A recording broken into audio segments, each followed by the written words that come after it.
Hello, everybody. Welcome to another week of Beyond Parody. I am your host and the CEO of Not the Bee, Dan Dillon. I'm joined by Travis. Hi, I'm the CFO. Oh, no, I'm the writer. You're right. Get in your lane, Travis. Sorry. We have Joel Abbott, not to be confused with Joel Berry. Joel Abbott, the editor-in-chief of Not the Bee. Yep. Hello. I'm also known as the Spare Joel. Mm-hmm. Oh.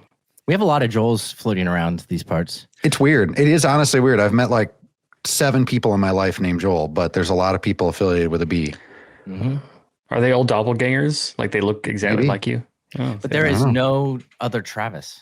There's only one. No, the only other one was Colonel Travis at the Alamo. Same person? Who knows? I don't know. That's why Travis gets all the heavy hitting interviews. Friends with Sam Houston?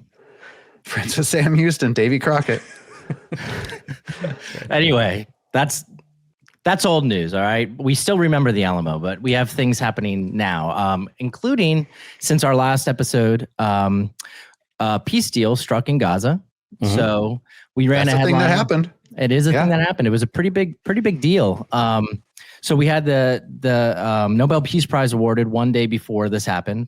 And then the next day, Trump barters a peace deal in Gaza, which we have no idea whether or not this is going to stick. The ceasefire, I believe, for the most part, has stuck.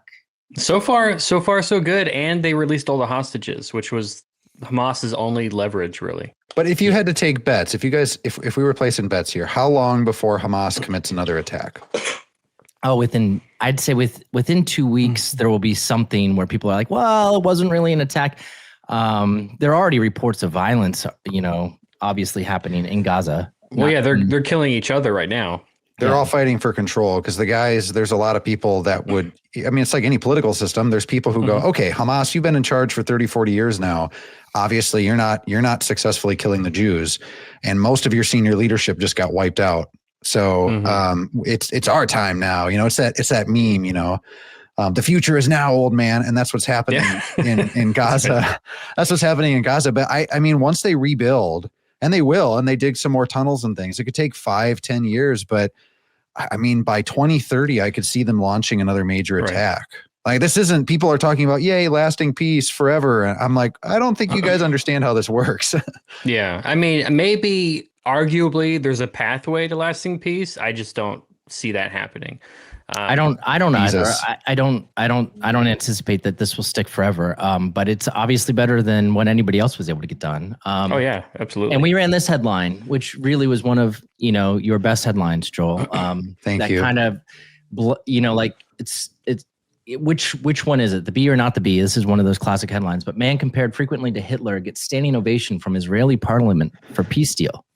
And this it's funny because it's true. I know it's crazy that the guy most compared to Hitler is the one who's doing this. This got retweeted by Ted Cruz, then got retweeted by Elon. Got a lot of shares. Got a lot of appreciation, I think, for the cleverness of the headline.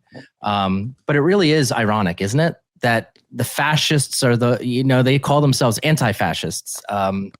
So they can go do fascist things, and then they call you Hitler, and meanwhile you're doing the exact opposite of what Hitler would do. And we had people in the comments all like, oh, maybe but Not the Bee is learning today that Israel didn't exist at the time of the Holocaust and all this other stupid stuff. It's like, all right, who cares? Same difference, right?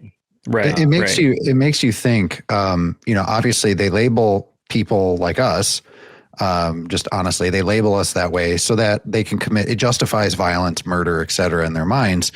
But I think of Charlie Kirk, like if you're a person that goes around on college campuses and holds just normal civic debate, or if you're a president who is making peace deals in the Middle East that involve the only Jewish nation in the world, then that means that you're a fascist. So then what does being an anti-fascist mean? Because it seems like being an anti-fascist, if it's the opposite of peaceful discussion and making peace deals and helping the Jews, like it's like, I'm starting to think that maybe anti-fascist might not actually mean anti-fascist. It might mean something else. Maybe not. Yeah. And I think what I think is interesting about this time when Trump went to Israel and they were all basically praising him for all this peace.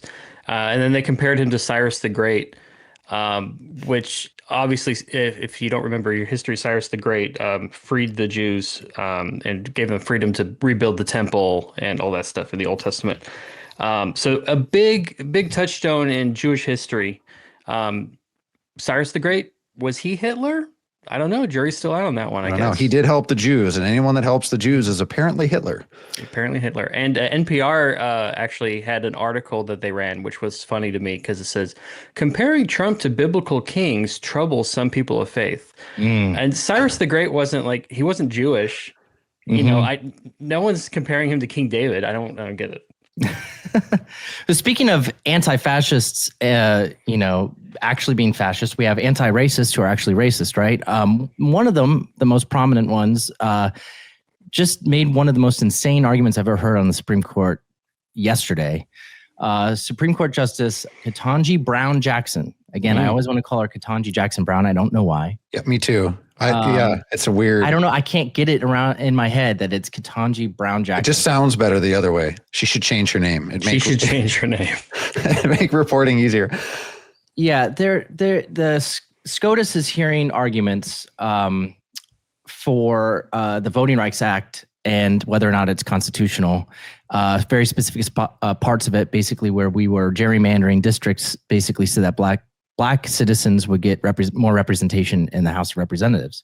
So in her attempt to be not racist, to be anti-racist and give a voice to those who don't have a voice, which, by singling them out based upon race, which is technically racist, she had this to say. She basically says that black people don't have access to the voting system the way that white people do because they're disabled somehow. That's her argument, not mine. Yeah. And that's her reasoning. It has nothing to do. She's a Supreme Court justice who makes arguments not at all based upon the Constitution or law. It has nothing to do with that. It's all about feelings. It's all about how she feels about things, right? And she feels like black people should have a bigger voice in the country. So she wants this to happen. So I'm going to play a clip here from Ketanji Brown. Jackson Brown. An actual Supreme Court justice. Yes. An actual Supreme Court justice. Here we go. Passed the Americans with Disabilities Act against the backdrop of a world that was generally not accessible to people with disabilities. And so it was discriminatory in effect because these folks were not able to access these buildings. And it didn't matter whether the person who built the building or the person who owned the building intended for them to be exclusionary. That's irrelevant. Congress said the facilities have to be made equally open to people with disabilities if readily possible. I guess I don't understand why that's not what's happening here. The idea in Section 2 is that we are responding to current day manifestations of past and present decisions that disadvantage minorities and make it so that they don't have equal access to the voting. This is like the boogeyman, right? This is the boogeyman. This idea that black people or minorities or whatever that anybody doesn't have equal access to voting is ridiculous. They do the same thing with voter ID, saying that it affects black people more than white people because they don't know how to get IDs. The racism, the soft bigotry of low expectations. Yeah. Black people are too disadvantaged and too dumb and too uneducated and too discriminated against, and they can't figure out how to go to the DMV to get a driver's license. Yeah. What's interesting to me is that she is black. So, I mean, usually it's like the white. And she's on the Supreme Court. She's on the Supreme Court. Yeah. She's very disadvantaged there. Very disadvantaged. Yeah.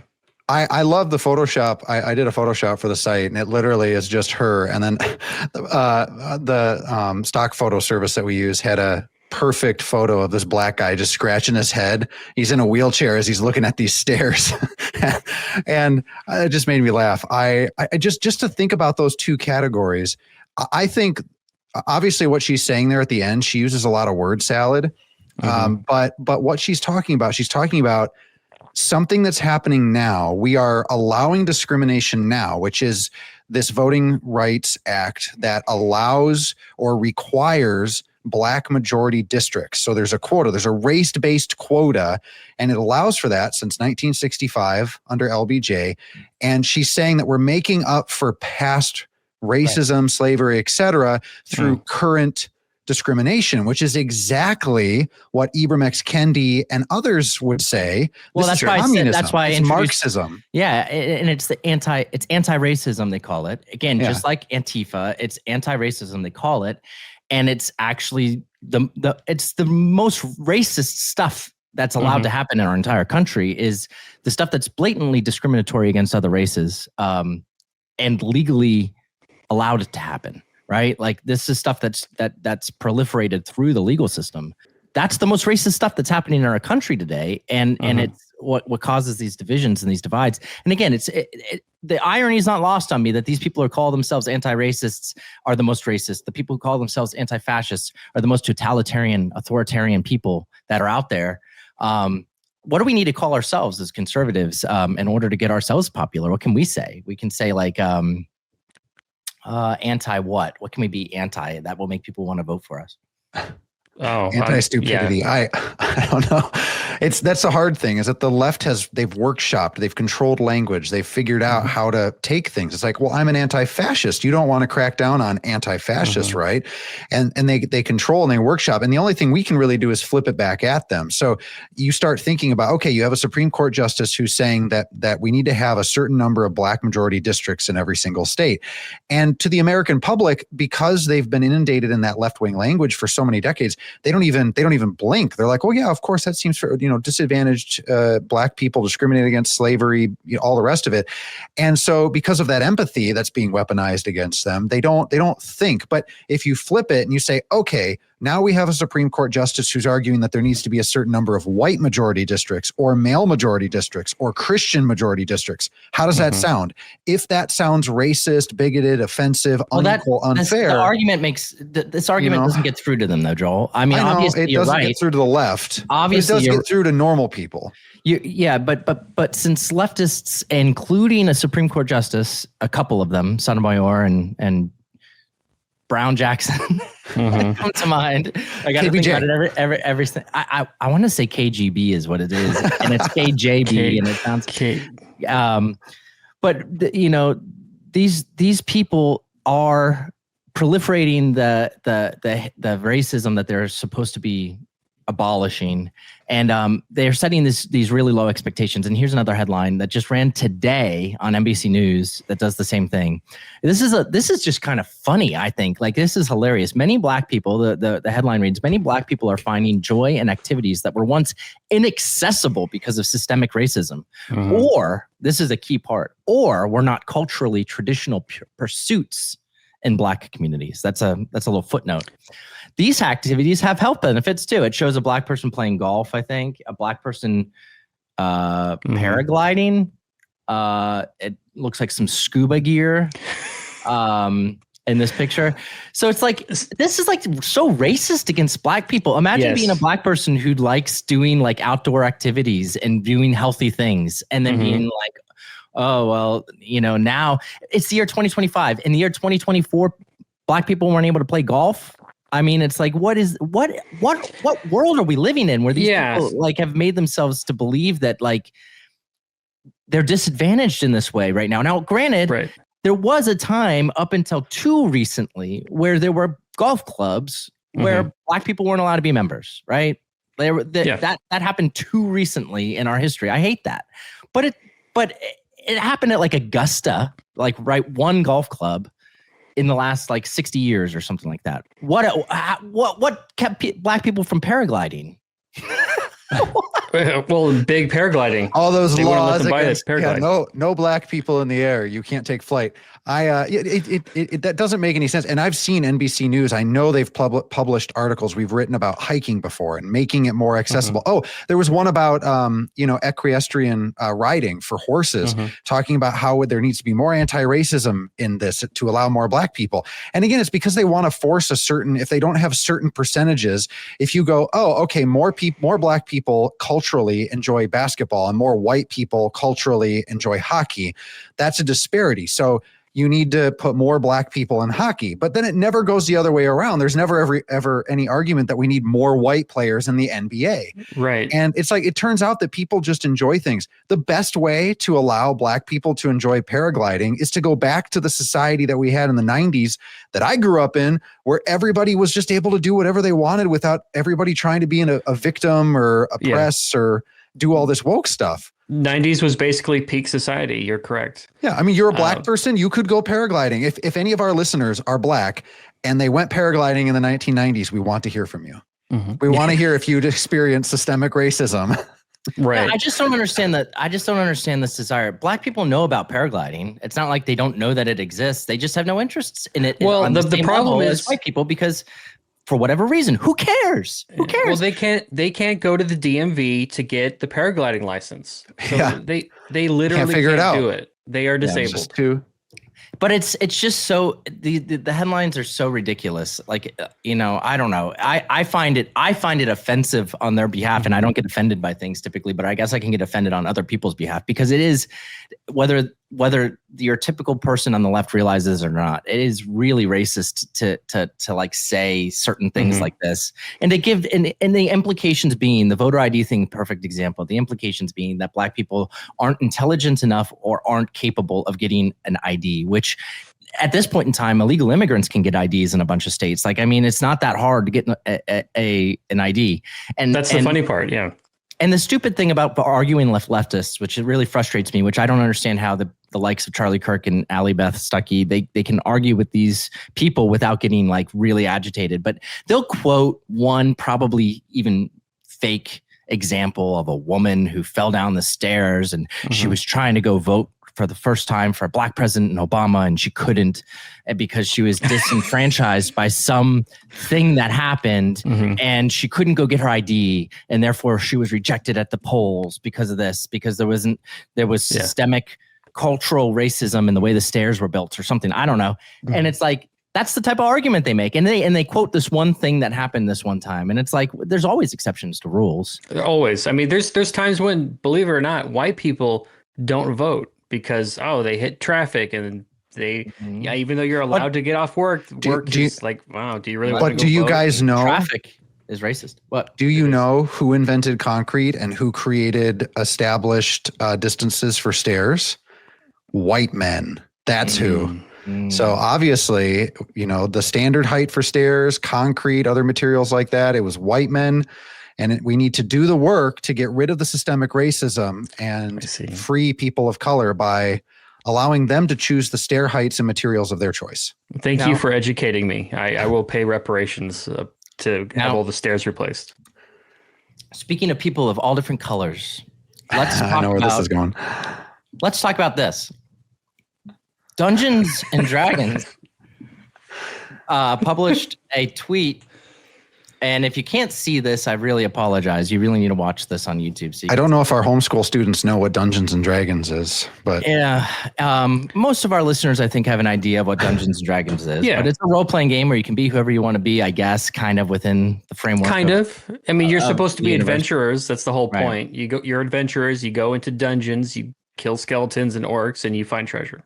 But here we have Dungeons and Dragons tweeting, in this realm, your story is yours to tell. And it's literally just a picture of a bunch of gay, trans species, weird. It looks like a pride fest. It does. It's a pride fest. A pride fest in medieval Dungeons and Dragons time. I should run a meme with Pam with the two pictures and have a pride parade in San Francisco next to this picture, just saying it's the same picture because it really. Look at all these. Look at these characters. You have some sort of a fawn character, and you have. Oh, look! These two are looking at each other, girl and girl. You got the only couples are gay. Hair. The only couples are gay. Yeah, there's the old dwarves. They're all gay, you're right. They have two old dwarves in the corner, in the bottom right-hand corner. Yep. One is like Asian, one is African. They're both women, and they're very obviously a couple. Yes, and it's like her arm around her. You got the two gay guys over here drinking beer.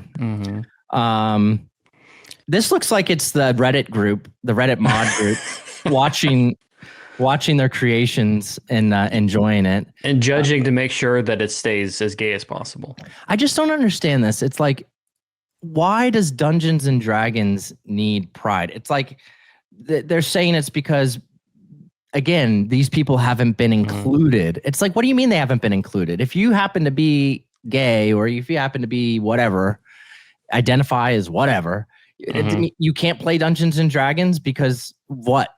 You can't make something. I mean, it's like, what are they celebrating here exactly? I don't understand. And it's not even Pride Month. It's just out of nowhere. This is just stuff happening, yeah.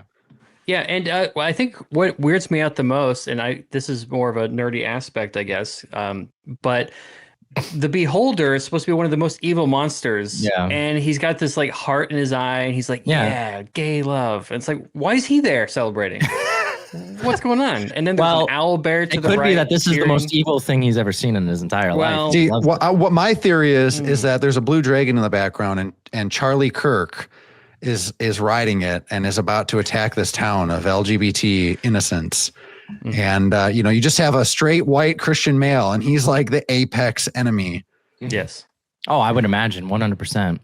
I have seen a couple of AI videos that take this picture and then modify to like Space Marines jump down from the sky and start shooting everybody. It's hilarious. That's fantastic. It looks like we've got the top comment on this. I commented, how many DEI hires stacked on top of each other does it take to destroy something this thoroughly?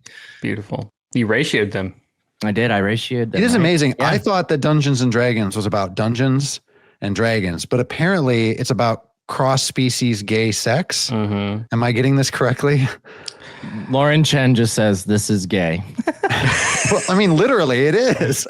Yes. Literally. Oh, this is Taylor Hansen, but not that Taylor Hansen. I'm wondering if this is playing. I'm just wondering if it's playing off of there was a TV show, an animated TV show they came out with that I'm familiar with.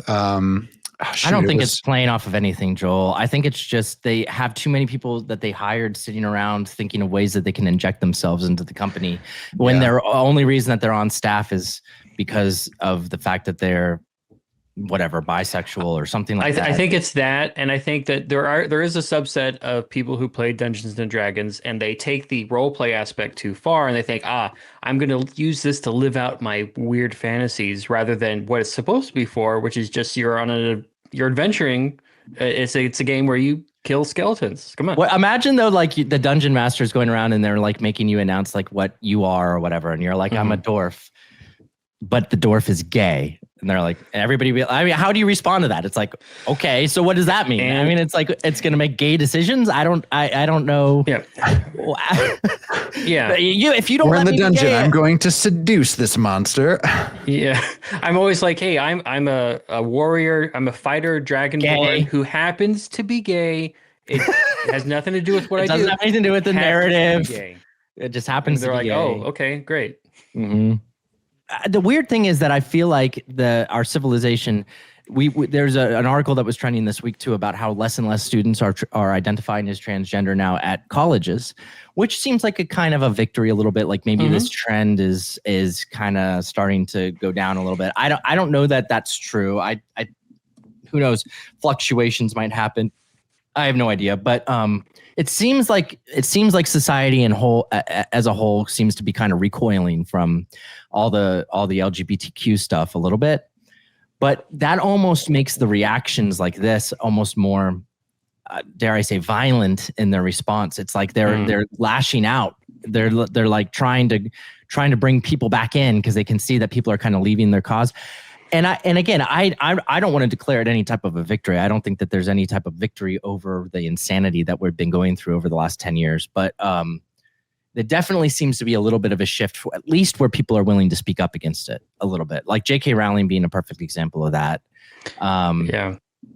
People actually willingly speaking against it. And I think that you'll actually start to see more and more of this type of propaganda. And I'll call it propaganda because it is. This idea, this proliferation of the idea that people who were not white, straight males couldn't play Dungeons and Dragons before. It's the same idea that people who are black couldn't go paragliding before 2025. It's like, what world are these people living in? I don't understand any of it. You know who should maybe take some time out to play Dungeons and Dragons, the non-gay version, is Mitch McConnell, who apparently, breaking news, just fell again on Capitol Hill. and it was caught on video. I get so confused with Mitch McConnell because he's been like talking about this is my last term. I'm not running for re-election. So I thought he was already gone. He's still around? He's still around. I don't know when is his term up in 2026? I have no idea.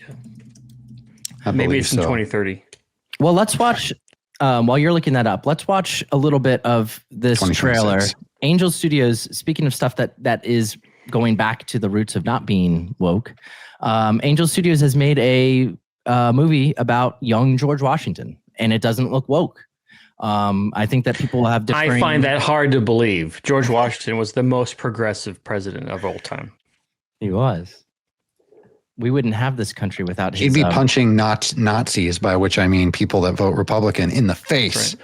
In the face. So let's watch this clip real quick. Let me pull this up and react to it, because I haven't watched this fully yet. So let's have a little reaction party.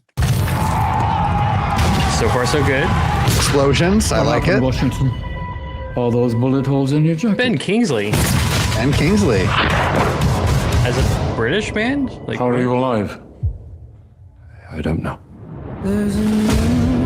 That's the legend, right? He has the bullet holes through his coat. You have no military service. And it's just around the bend. You are a boy. Music's not doing it for me, though. You are not British. You are not British? Yes, they send you to speak for them. And when you fail, Perhaps you are confused by my accent. Oh, oui. they'll have someone to blame. Young Washington, you lost in the new world. Ooh, it's Gollum. Who does own this land, if not the one who has the will to tame it? Realistic depiction of Native Americans. Good. What do? We fight! Oh, it makes sense. Guys, I'm not seeing any trans people in the ranks here. Well, I'm not he can't seeing look any at him, though. representation. Where are all the people of color? I mean, we need, like, there's got to be... He's not the most Indian... manly choice. No, he looks a George little Washington. androgynous, don't you think? Yeah. Yes, just a little bit. Kelsey Grammer. We have Frasier in this, too. Frasier and Gollum and Ben Kingsley. Hold your ground! There is no retreat! What are you called?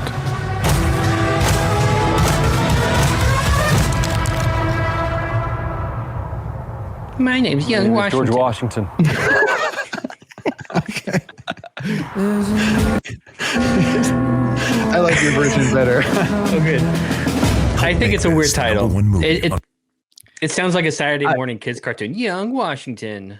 I like the attempt. I think that, I mean, there's potential here. I mean, a lot of times alternative media, as you'll call it, delivers subpar products when you compare it to Hollywood, because Hollywood just has all the money, has all the budget. I mean, this isn't going to have a score composed by Hans Zimmer.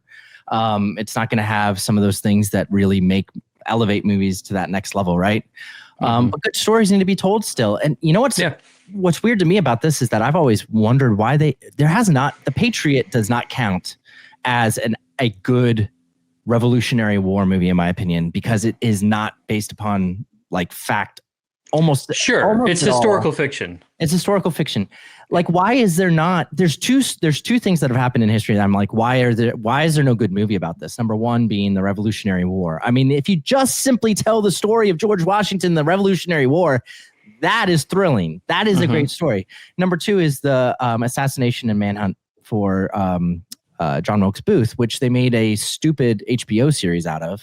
There's sort of a movie about that called The Conspirator, but it ends up being more about the woman who housed him, I guess. Yeah, and then Those are two great, like, just setups for movies, and just nobody wants to touch it for some reason. And even this, it's like, okay, it's about young Washington, which I guess it's a story that's not told as much, that people don't know as much his history. But obviously he had a history, before he became, the commander-in-chief of our army. Yeah. So, it's great. I love it. I think that it's great. I don't know. My expectations always are high for these things, and I hope I'm not disappointed. I think as far as trailers go, it actually looks pretty decent. But yeah, we'll see how it turns out. Because you're right about alternative media, and their budgets are usually lower, and it doesn't always turn out great. So my expectations are tempered. But I mean, I'm on board with the George Washington movie. It sounds cool. Like, what's the best? Can we think of off the top of our heads like a really good non-Hollywood low budget movie that was the one that pops into my head, since it's not Hollywood, it was still kind of somewhat high budget, is Life is Beautiful. That was a great movie. But it came from Italy. Mm-hmm. And they don't count. They don't count at all. It wasn't Hollywood. I don't know. I can't think of these, like, oh, wow, that really over delivered on its promise. But maybe this is the first, and it's maybe, as Elon has said, like that. People need to kind of step up and start making alternative media, as and taking control of this stuff again. And hopefully, this is a step in that direction. Yeah. We talked about it, like, certainly as part of conservatism. We've talked about, we need to influence the culture and all that. And we talk about that a lot. But as a group, we just don't do it. We should do it. Seems like there should be a platform. Maybe we could call it B- or something, where there's alternative media that's funny and hard hitting. Yeah, there you go. Like little 4 to 5 minute clips of Travis saying silly things. That's what America wants. It happens. That's what the world needs. Well, we do have our own little streaming platform now for the Babylon Bee, which, I hope that most people that watch this show, I hopefully know about it. But if you go to minus.babylonbee.com, you can watch our videos. You have to become a subscriber to the Babylon Bee. And that's kind of our entire repertoire. Another French word there. Did you guys get my reference there? Perhaps you're confused by my accent. Do you remember what movie that's from? Oh, no, I didn't catch that. I'm sorry. From Talladega Nights, Sacha Baron Cohen. Sacha Baron Cohen. When he walks into the bar, you don't remember that? I've actually never seen that movie. I've only seen parts of it. Believe it or not, I've seen parts of it, but it's always been like walking in when other people are watching it. Or oh my gosh, what a great movie! Yeah. I can't believe that. I can't believe you guys haven't seen that. I'm sorry. We're just lame. So let's get to the last normal segment that we do here, which is the blue-haired breakdown. I've got a blue-haired breakdown for us. I think this is actually from a couple of weeks ago, but it is worth the watch. It's kind of funny because she actually contradicts herself in the middle of this thing too, which she kind of comes to a realization that her argument doesn't work in the middle of it, which is, I think, adds a little bit of extra flair. Oh, that's great. So here we go. I'm gonna share our blue-haired breakdown of the week. A liberal having a meltdown over something that they shouldn't be melting down about. A rare occurrence. Almost never happens. You can't find any footage of it. All right. Already the eyes are kind of getting there. Crazed lunacy. Here we go. I think this is loud. I'm going to turn staring into the void. If you guys want to take away abortion rights, if you want to tell us that we can't take painkillers while pregnant because it causes autism, if you want to take all this shit away, take away my right to work. Take away my right to have a job. I don't want to work. This chick is, she's reinventing classic femininity. I don't want to work. Okay? I don't care about women's suffrage, frankly. What is she? Okay. After everything else. Okay, I don't mean... The person in the background corrects her here. Brings her back on track. You should care about that. You guys get what I'm saying. If you're gonna take away anything, take away my right to work. I will gladly sit at home and make a sandwich if it means I don't have to go outside in this public hellhole every single day. You don't have to. She has the right. Why is it I'm looking outside. I'm not even going to finish this. I can't listen to this. There's too many F-bombs now. You can't even get it off once we bleep those out. It's a beautiful, sun shining Midwestern day here. People are going about their day. I didn't have bombs dropping on me while I was driving. Well, I mean, her two excuses there are that the FDA updated guidelines to not take Tylenol because it could have a potential during pregnancy. During pregnancy, yes, during pregnancy specifically. She didn't look pregnant to me. Maybe baby murder is wrong, and as a society, we should put limits on it. That would be the moderate position that 95% of Americans believe in some type of limit on baby murder. Baby murder. Therefore, I'm don't just let saying, me like, work. therefore it's a hellhole outside. Yeah. These people just live in this bubble of I don't know what. She doesn't appear pregnant, so it doesn't look to me like either of those issues should be on her mind so much right now. But maybe she was. I have no idea. Even then, it's like the Tylenol thing, it's a guideline. No one's preventing her from actually doing it. If she doesn't agree with what they're saying about it, she's welcome to take as much Tylenol as she wants. Yeah, it's over the counter. You do not need a prescription. And then overdose. Don't though, because there were all those reports of women who were getting overdose symptoms to try to stick it to Trump, and it was like, oh my goodness, the memes are true. Yeah. What? And she's like, take away women's suffrage. I don't want this anymore. I don't want a job. She just really doesn't want to work. That's really ultimately what it comes down to. She's just trying to find a way to justify it in her brain that she wants to do what women used to do, which is not work, stay at home, make some sandwiches. Obviously they did more than that.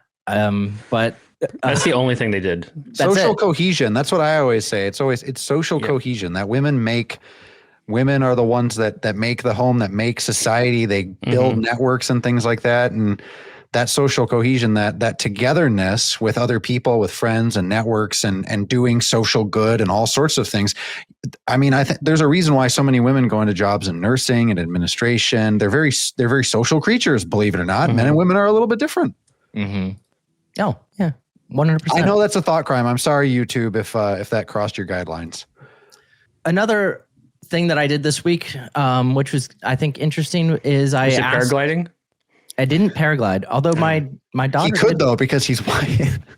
My daughter, for her last birthday, just to brag on her a little bit, she's fearless. She went paragliding for her 8th birthday in the Swiss Alps. Oh wow! Quite intimidating. That's the widest place you can paraglide. Yeah, it is. There was no diversity at all there. Sad. The snow was white. It was crazy. Wow. And I'm very proud of her for that. That took bravery.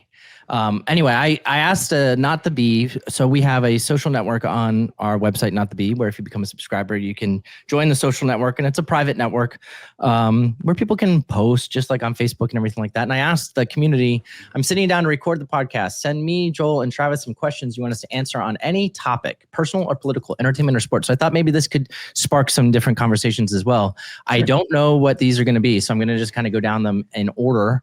And we can jump in and answer them.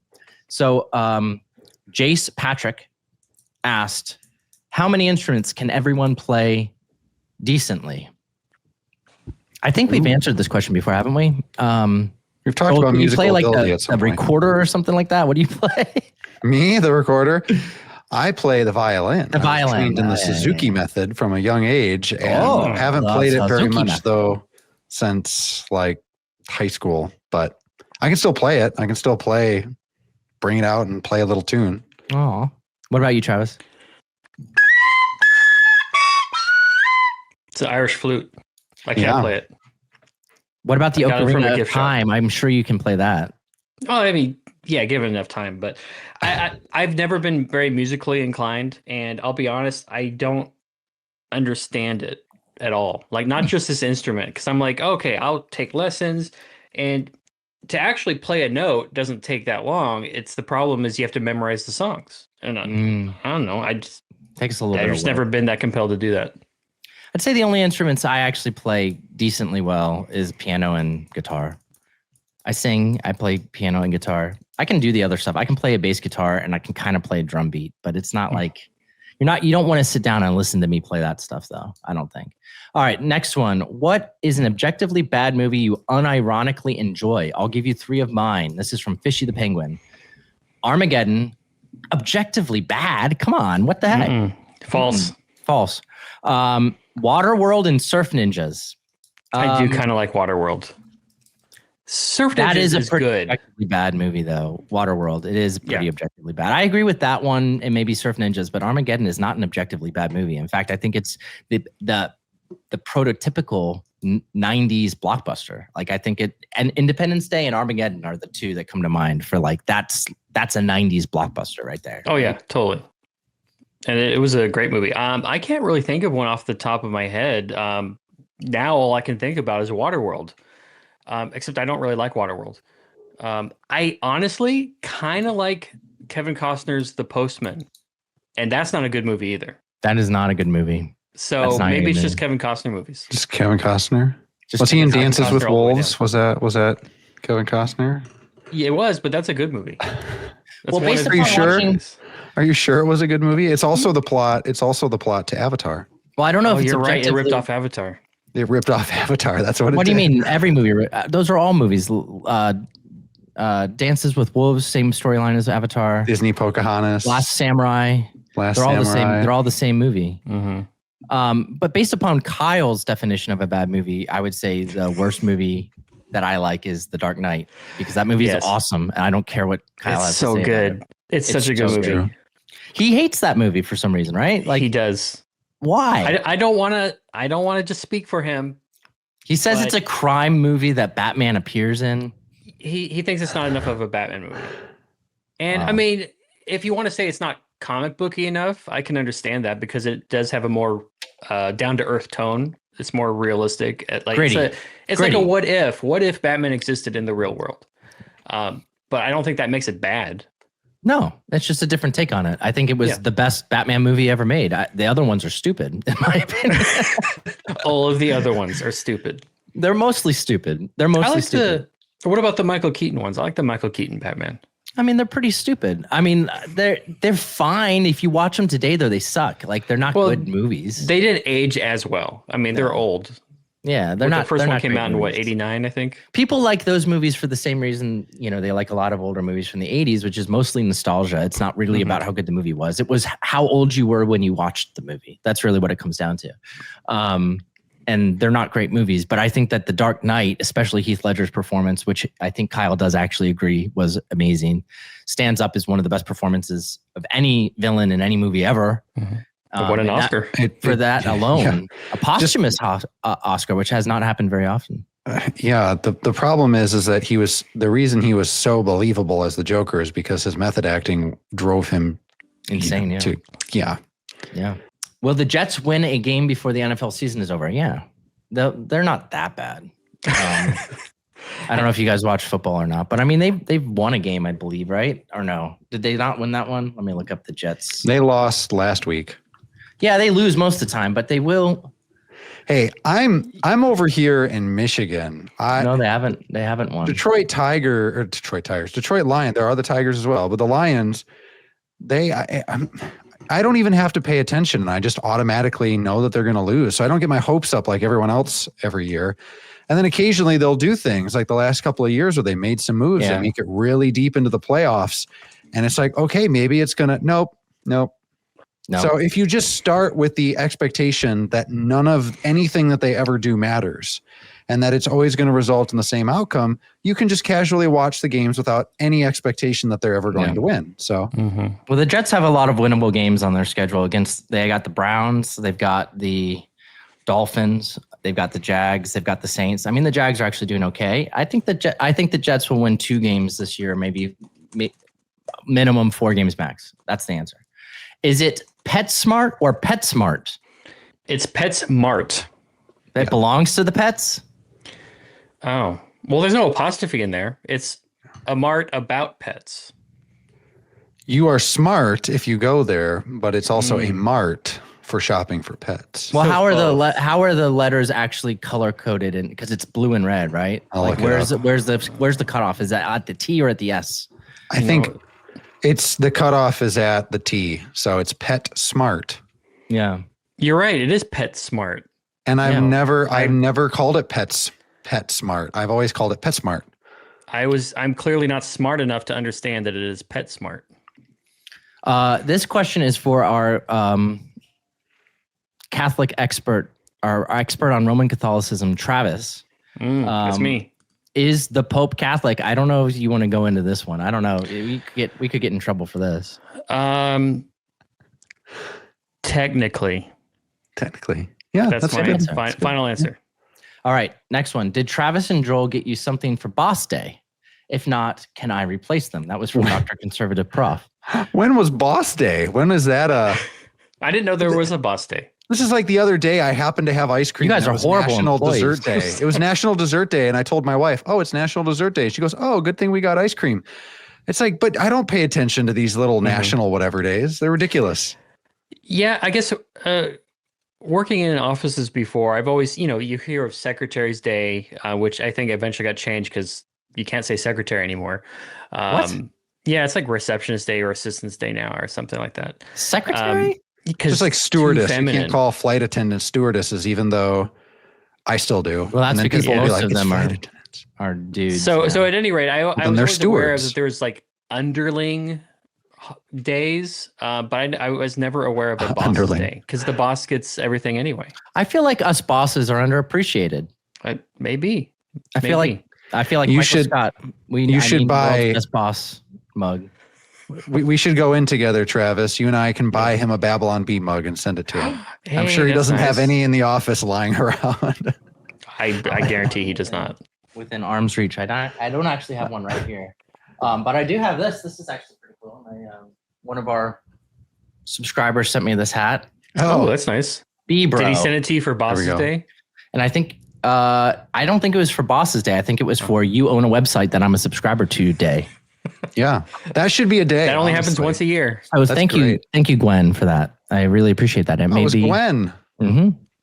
She made hats for a lot of us. With different titles based upon that's pretty cool. Who we are. I didn't get a hat. Travis, stop complaining. I'm sorry. Are there any headlines on Babylon Bee that you regret making? Yes. Yes. I feel like everybody instantly kind of regretted the Chick-fil-A one, right? That one was like, it was just poorly timed. It wasn't that it was a bad headline. It was just poor timing. Which Chick-fil-A one remind me because the Chick-fil-A is open on Sundays for black people. That one. My mind immediately went to the gay man turned straight with single bite of Chick-fil-A, and I was like, why would you regret that? I feel like every now and then a joke just comes across wrong. So it's not that I regret making the headline. I just think that it came across wrong, and at the time that it was released, it wasn't great timing. It felt insensitive, and like I'm not sensitive towards that type of feeling from the public. If that makes any sense? Like it is what it is. We make jokes about everybody. People get really offended. Candace Owens really hates us now because we make jokes about her, and she can't stand that. Whatever. It is what it is. But sometimes it's just like there's an unnecessary little line that you cross that feels like, oops, maybe this wasn't quite the right timing. So maybe that one. Honestly, I don't regret it at all. I don't care. If we regretted it, we could pull it down, and we didn't. So whatever.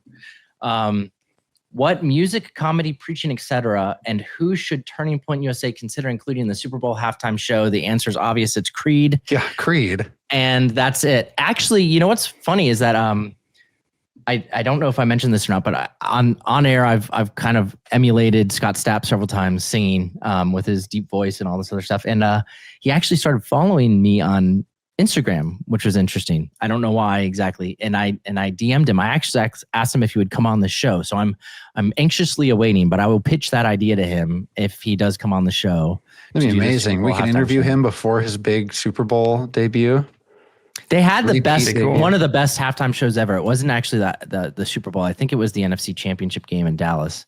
It was like in 2000. I don't know when that was. 2007, 2006. It was not during their peak, I don't think. I don't think it was like 2001. I think it was later than that, but I don't know. Maybe I'm wrong. But it's awesome. It's epic. It's just America in a show. But I am not going to watch Bad Bunny. I will watch the Turning Point USA show. I am going to plan to do that. And that's again another example of like supporting up and coming media. 2021 or 2001. So in 2021, people said it was 20 years ago today. So it was in November 22nd, 2001. So it was during their peak. That was like during their absolute peak. That was right after September 11th too. It's like in the way that everybody's dressed and like the highlights in their hair and everything, it really brings me back. There's some nostalgia there. Yeah. It just is when you think about America, that's one of the top 10 things when you think about America, at least for a millennial like me. I think of that performance. We're talking about it enough. I'm going to pull up a clip of it. Can you take me higher? Yeah, you got to get that. 22 years ago. This was from Barstool Sports a couple years ago. I got to figure out how to share my screen again, guys. Sorry. I know. Here we go. This is. It's just the sheer like patriotism and just the love of the music and everything. Let's make our escape. Come on, let's go there. Let's just This part. This guy.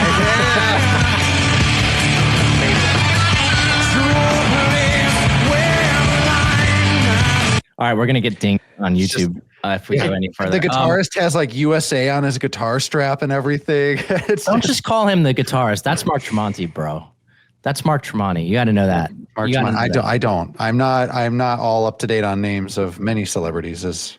Yeah, Mark Tremonti is an awesome guitarist. He actually has there's another band that they formed when Creed broke up called Alter Bridge. And I mean, Mark Tremonti's guitar playing, some people hate on Creed, and I can see why. You know, it's not for everybody. But Mark Tremonti's guitar playing is objectively insane. He's awesome. Next question. What are we going to do about all these corrupt judges? I don't know. That's a really sternly worded letter. Yes. There's nothing you can do. Letter writing campaign. Do all these judges, these federal judges, are these all lifetime appointments too, or is it just SCOTUS? Does anybody know? I don't know the answer to that. It depends on what you're talking about. There are, not all of them are lifetime appointments. There are terms, but I don't remember how the different circuit court judges, appellate courts, how all that works. There's so many stories that we could touch on in the last couple of weeks of Democrat liberal judges appointed by Joe Biden, or his administration, at least his auto pen, releasing 14, 15, 20, 25 time offending violent criminals into the world again. And then of course they show up, you know, with, what was the last one this week, with a weapon of mass destruction or something like that? Well, we ran one this morning in Florida, and we ran one this morning where there was a Florida judge who released a felon. He is accused of attempted rape or of rape. There was a woman in a park over the summer, and he said, well, no, it wasn't sexual assault. Actually, his literal quote, if I could find it, because it's too crazy. I don't want to paraphrase it. Let me find it. It'll take me 2 seconds here. He said, I wanted to know what it was like to choke someone out. That was his excuse. He's like, it wasn't actual like sexual assault, but you know, that was his excuse. That's his defense. His excuse is literally, I just wanted to murder somebody. Yeah. And so he was released on bail. Again, he has a violent, 2 years earlier, he assaulted another woman in that same park. What I've said is, he says he wants to flee to Texas, but the judge let him go on a $9,500 bail. What I think would solve this problem, which I don't understand why this wouldn't be the case. Like, why wouldn't you make this the case? A judge who releases a criminal early for what they consider to be either empathy or good behavior, whatever you want to say. If you release somebody early, if they reoffend for the same type of crime, the judge should be held accountable for that. Yeah. They have to be. The judge has to be absolutely certain that person's not going to offend again, which they're of course not. And so they wouldn't do this anymore. But like now, I'm not saying that the judge needs to go to jail for the crime the other person committed. I'm just saying they need to be held accountable for it somehow. Facing disbarment, facing fines, facing some sort of, you know, actual, you know, pushback for releasing these people out into the wild, where they continue to, of course, a 14-time offender is going to offend again. Like they're a lot of these people are they don't know how to live outside of jail. They're not purposefully necessarily trying to get back into jail, but they just don't know what else to do. So I understand where you're coming from, and I think I agree in many cases. But there is an extent where the judge is just there to make judgments based on the law and not there to basically create their own law. So that.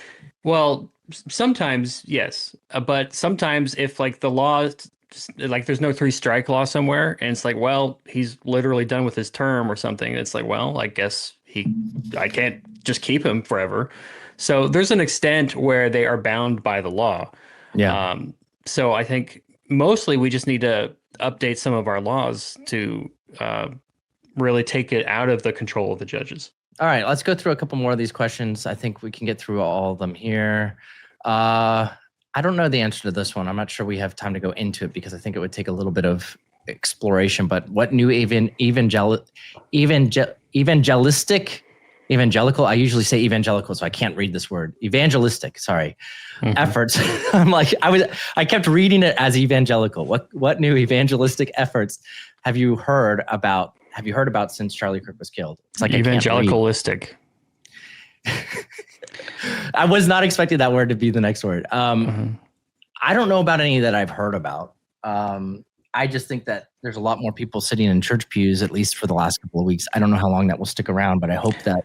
Yeah, there appears to be a boost, but I don't know. Fox News just did. Let me see if I can find the. There's been an increase, but this isn't just since Charlie Kirk. This has been a general trend. People are calling it revival. I think that term gets thrown around way too loosely. There'll be a big worship session at a Christian college, or like we did it. There'll revival. be a couple, and it's like we did it. Like revival means that our laws are changing. We're seeing drastic change. Like there's actual open like repentance. We've got major leaders issuing proclamations of faith and days of fasting, like they used to do a long time ago. Like revival would mean that there's like everything all the way down to the road construction crews. The way that we do road construction is being influenced by the gospel. Christian road construction. Fox News says since 2022, annual Bible sales are up 42%.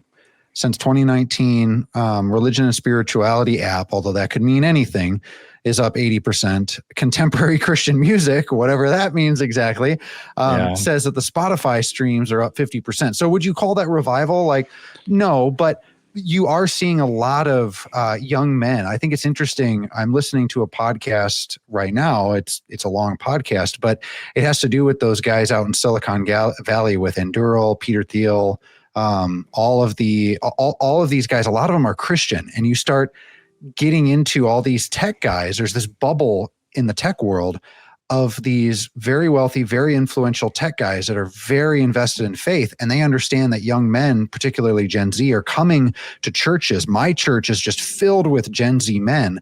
So something is happening. And I think Charlie Kirk was part of the catalyst in that, if I can talk. And a Cadillac. Yeah. All right, just to go through the next ones. This one's not a question. Sorry, Jay Whirling. It's not a question, so I'm not going to read that one. Who is the best bench max? Bench? Oh, like among us? I'll claim that one. You'll claim that one? I will let you claim it. I haven't actually done any bench testing recently, so I don't know that I would. I can sit on a bench. I actually benched 300 for the first time. Wow. More than Zoran Mamdani. I bet I could beat you. I benched 305. That's my best so far. So next time I'm in the office, we take a video in the gym and we see who can do it more. You think you can bench more than 305, like cold turkey? I don't know. Okay. We'd have to see. All right, this is a challenge. We'll have. It's Schrodinger's bench press. You don't know what he can do or not yet. You don't know. Schrodinger's bench test. There it is. How many bee-related puns have you seen since Babylon Bee and Not the Bee have made an impact on your life? I don't think I understand the question. How many bee-related puns have you seen since Babylon? I think it's just asking how many. I mean, I see more bee puns now that I work for the bee. Bees are on my mind, right? But I couldn't quantify that. Like, I've seen 1,000 easily. Will Greta make a comeback, or has her flotilla sailed? Oh, she's gone. She's gone. And anything new on the horizon for Babylon Bee / Not the Bee? I mean, launching this new network B- is really the big thing that we're focused on right now. So that's it. Beyond that, I think there are big things on the horizon that we can't necessarily talk about yet. But, Reconquista. We will see. We'll see. All right. So we're going to wrap up this week by reading a couple of headlines, and then that will be it. So I'm going to share my screen now. And thank you to our subscribers for sharing these headlines. I'm going to go through the published ones first. I think there's at least 2 or 3 that got published recently. I'll just zoom in a lot. Here we go. All right. You want to take it away, Travis? Sure. From Don't Slow the Earth. Free Palestine movement lashes out at Trump for freeing Palestine. This is not satire, by the way. This is real life. So I think we changed it to make it slightly more satire. Slightly. Yeah, but let's read. The final one was people who have been calling for a ceasefire for 2 years denounce ceasefire. It's kind of, yeah. From JM O'Connor 9301, Columbia students protest end of genocide in Gaza. Same thing, kind of. Also kind of the same thing. And Is that we published both? Leftists take the streets to protest end of genocide. Yeah. And then 1 week ago, so maybe you guys read this last week. I don't know.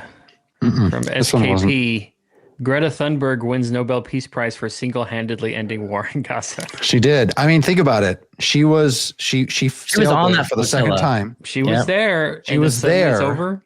They sent her home, and then what? Within a couple of days. Just saying. Yeah. This isn't a picture of Greta though. This is Lord Farquaad. You're right. I don't know why they attached that picture of Lord Farquaad to this Greta Thunberg headline. All right, let's look at a couple of the featured ones. All right. Featured headlines from far north. Vatican sets up Satan worship corner in St. Peter's Basilica. Oh. So that's based on, I don't know if you guys heard, the Vatican Library set up a Muslim prayer room.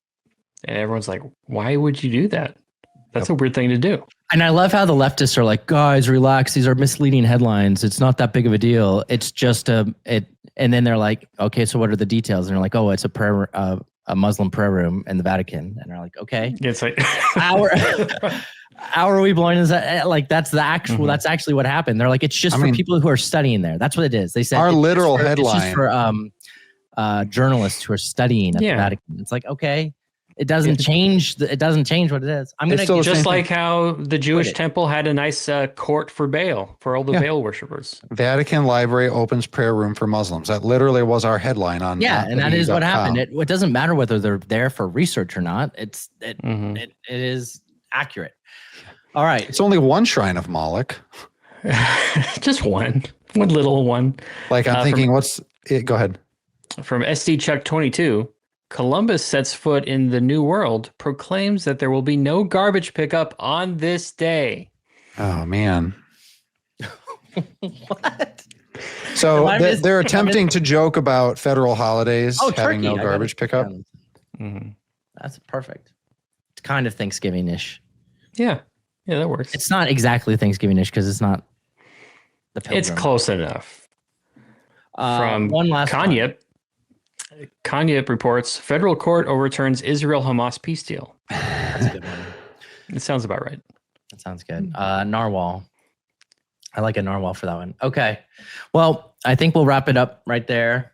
Last week we did some I'm Feeling Lucky and it didn't go over too well. So we're going to skip those. We're going to take a week off from that. We're going to detox off the I'm Feeling Lucky headlines.